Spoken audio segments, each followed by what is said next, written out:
মানব পাচারকারীদের খপ্পরে পড়ে অকালে ঝরে পড়ছে মাদারীপুরের স্কুল শিক্ষার্থীদের মূল্যবান শিক্ষাজীবন।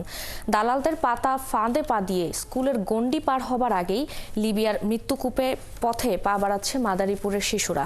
এই জেলার বিভিন্ন স্কুলের তথ্য বলছে, কেবল লিবিয়া বা ইতালির স্বপ্ন দেখতে গিয়ে ঝরে পড়ছে অন্তত 70% শিক্ষার্থী। আরও উদ্বেগজনক তথ্য হলো, অবৈধ অভিবাসী হবার তালিকায় নাম লেখানো এই শিশুদের বয়স 14 থেকে 16। মাদারীপুর ঘুরে এসে আরো জানাচ্ছেন মোহন ইসলাম।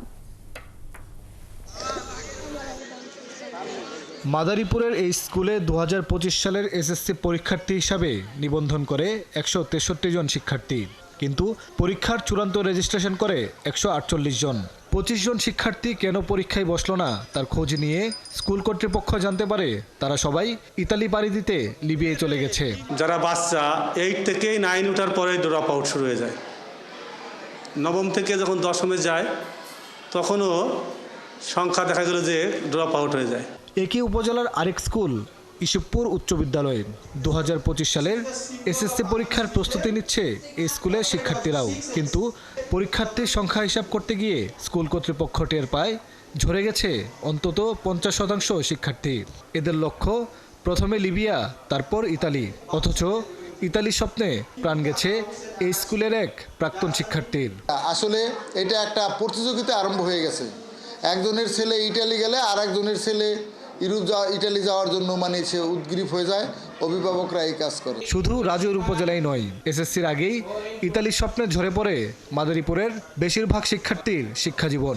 স্থানীয় প্রশাসনের তথ্য বলছে, সর্বনিম্ন 20 থেকে সর্বোচ্চ 70% শিক্ষার্থীর স্কুল ছাড়ার অন্যতম কারণ লিবিয়া ও ইতালি। দেশে চাকরি নেই, চাকরি কি করবে, স্কুলে যেয়ে কি করবে, ও বিদেশ যাইতে চায়। আমরা পড়াশোনার জন্য চাপ দিলেও শোনে না, বলে আমারে পাঠাই দাও। স্কুল ছেড়ে লিবিয়ায় অবৈধ অভিবাসী হওয়া এই শিশুদের অধিকাংশের বয়স 14 থেকে 17। প্রশ্ন ওঠে, কিভাবে, কাদের সহায়তায় তারা পাসপোর্ট বা ভিসা পাচ্ছে? আমার ছেলে মেট্রিক পরীক্ষা দিয়েছে, এর মধ্যেই আমার ছেলে দেখি কান্দাকাটি লাগাই দিয়েছে, সে লিবিয়া এই পথে যাবে।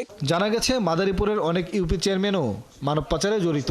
তারাই ভুয়া জন্ম নিবন্ধন করে এই শিশুদের পাসপোর্ট পাওয়ার ব্যবস্থা করেন। এতে জড়িত পুলিশের কিছু সদস্য।